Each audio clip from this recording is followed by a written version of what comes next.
My case shows how much people's opinions really do affect another human being's life. And it shows that how the disabled are treated when you just make shitty assumptions and harm them repeatedly for it, without allowing them an honest day in court, without allowing them to show evidence, without allowing them to make a police report, without allowing them ample time to do that. Having everything taken from me over crimes that I didn't commit is fucked up. But what's even more fucked up is that I needed those resources in order to defend myself. I needed that roof over my head to keep me safe from predators. I needed that income so that I could keep myself safe from the police. So that I could just sit down with the evidence that I had and not have to worry about the police doing bad things, worry about the public doing bad things. I could sit down with my computer and the evidence, collect the evidence, actually center myself, and do what it is that I needed to do. But instead, I'm put in one stressful situation after another, each one of these people needing help, but not providing the help that they offered in return. See, most of these folks said that they would help me out, and once I got there, they had a bunch of things they wanted me to do. So I'm trying to do the things that they want in order to make them happy. Meanwhile, it's eating up my time and I need their help. Most of these environments were abusive. What am I going to do about that? What can I do about that? You see what happens when I go to the police? I'm fucking hysterical. I need somebody there in person so that they don't treat me like I'm just rambling like a madman, because I'm not. I'm fucking overwhelmed.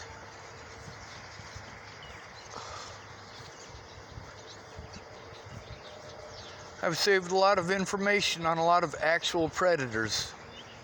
Some of them police officers, like Officer Keith Steinman. Officer Waylon Lolatai, well, he was a new development.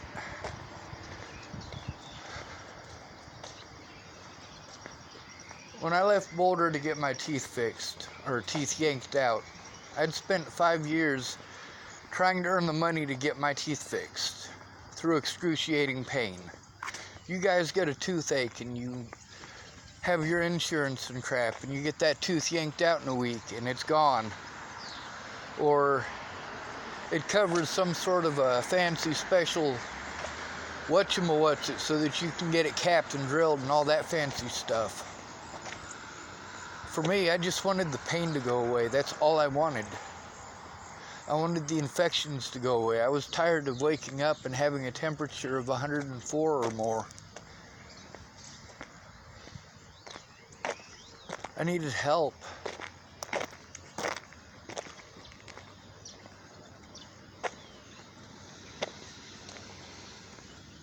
That's the thing, is that disabled people don't get the resources that you think they do. It takes forever to get those resources.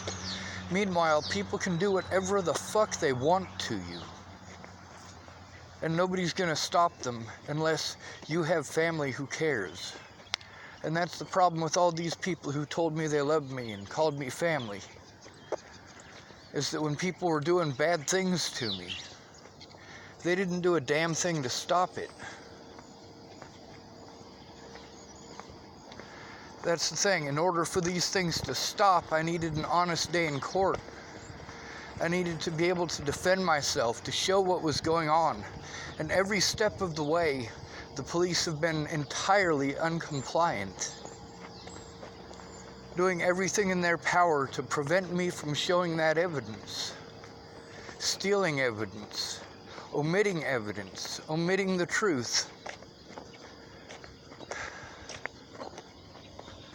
And because I'm not able to take care of myself, it makes it okay. And because I'm intelligent, it makes it okay, right? It's okay to abuse me because I'm intelligent. It's okay to deny me the rights of somebody who is disabled because I'm intelligent. Meanwhile, the things that you do to harm a person who is disabled, you can do those things to me. I'm disabled when it comes to doing that. Isn't that true? Isn't it?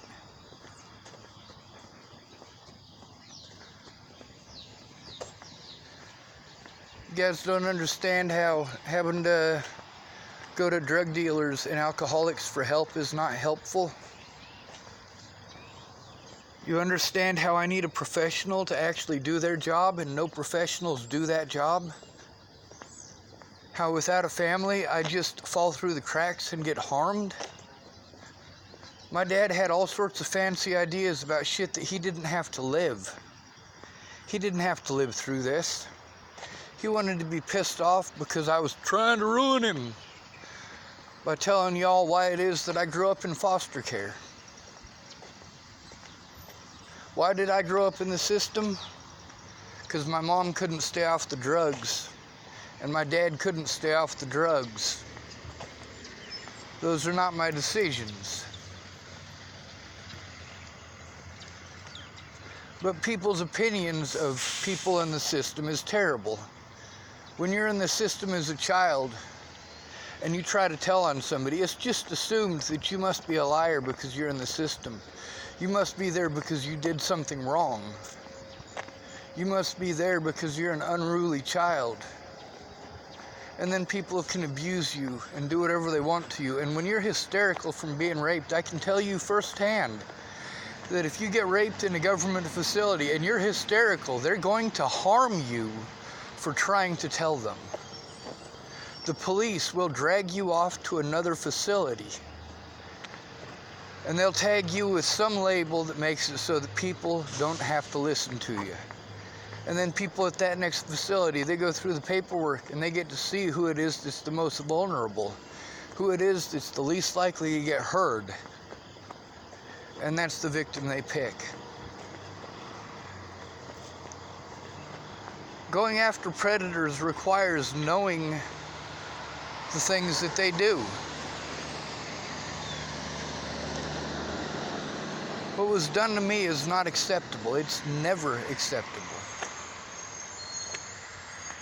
And somebody who's familiar with autism could take a look at the things that have gone on in my case and go, hey, that's fucked up. That is definitely not the thing that they should do in that particular situation. But they did it anyway. Because you didn't speak up. You didn't come forward. When I told you how I get treated when I go in alone, I get treated like I'm crazy. That's how homeless people are treated for trying to tell on predators. When you're in a house and you tell on your husband for raping your daughter, the police come and arrest your husband. You can't pay the bills, so you get kicked out of your place. So now you and your daughter are both homeless.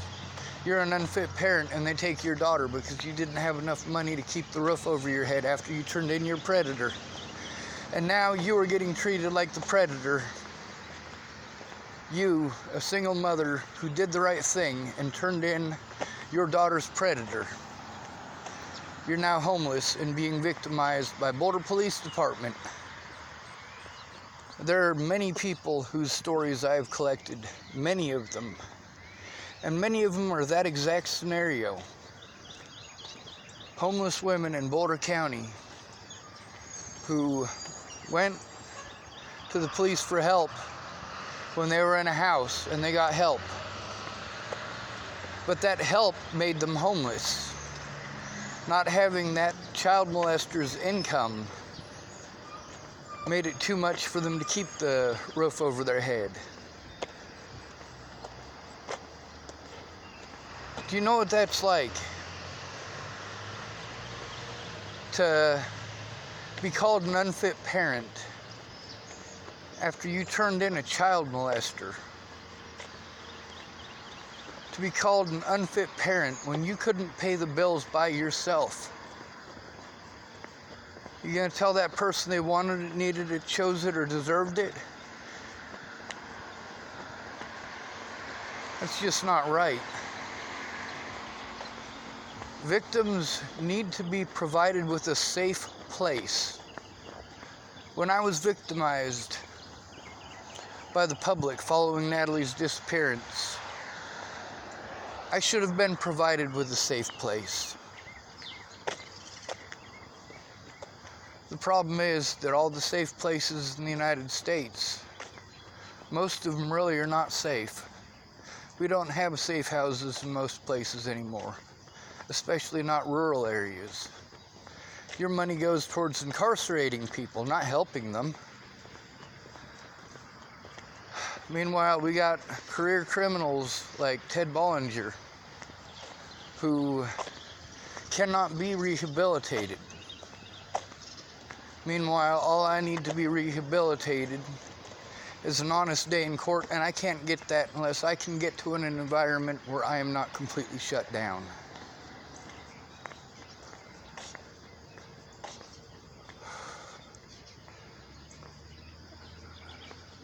When I realize that an environment is not healthy for me, I try to move on. The problem is that most of the environments that I've been in, I've been stuck in because they were so far out in the middle of fucking nowhere. And it costs resources to get there. And once I get there and I realize that I'm stuck in a very bad situation, I'm stuck there. I don't have the resources to go elsewhere. And then when I shut down, that I'm a bad person who's not trying. No, I'm trying my best just not to shut down. I make videos for one reason and one reason only, because I don't have a safe environment to do the things that you're asking. I don't have a safe environment at all. And yes, I'm supposed to be thankful for the food and the roof over my head, and I am. But the volatility of people with chemicals is something that shuts me down entirely. Having people kick each other out every couple of days, when I'm dependent on them for help, when I'm dependent on their roof, just so that I don't lose my evidence and have it destroyed.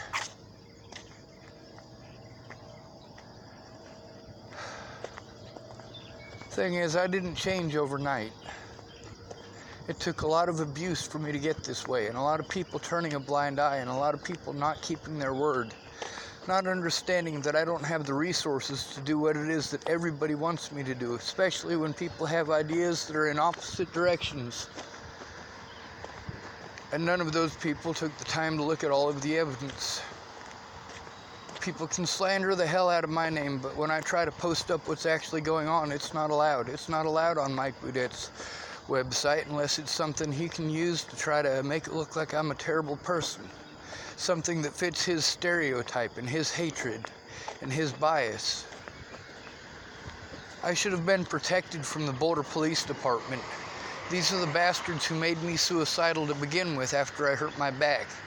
These are the people who took advantage of my disabilities to torture me and torment me for being homeless.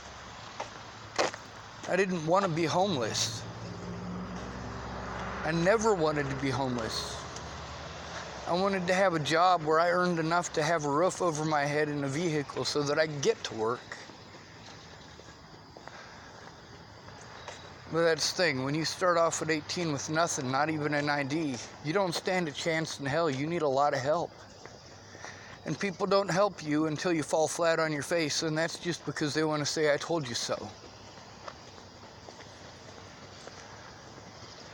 Alex Furman, he didn't understand that once. He wanted to buy me a $30 fucking meal. I'm like, no, dude, I don't need a $30 meal. I need money to get back to work. He's like, well, I don't understand how giving you money. I'm like, oh my God, I'm not gonna go spend it on crack. I was working at Stone Lighting at the time, by the way. I didn't have the money to get to work, and I didn't want to lose my job. Alex was like, you know, sometimes you just have to accept the help that people are willing to give you. I'm like, dude, I just started my job. I don't want to lose my job. My job helps me to take care of myself. You buying me a sandwich, in the amount of time that it takes me to eat that sandwich, I'm not going to be able to get to work, and I'm eating a sandwich. The important part there is that I need to get to work.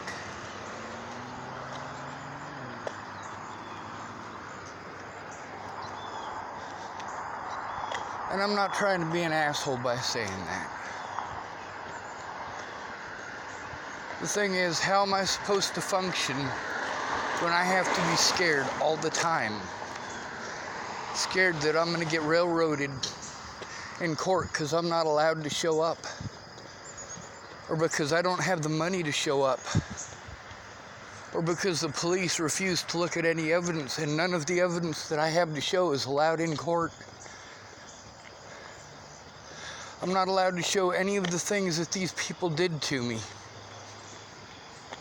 But they're allowed to show how I reacted to all that abuse. They're allowed to show up in court. They're not prevented from going.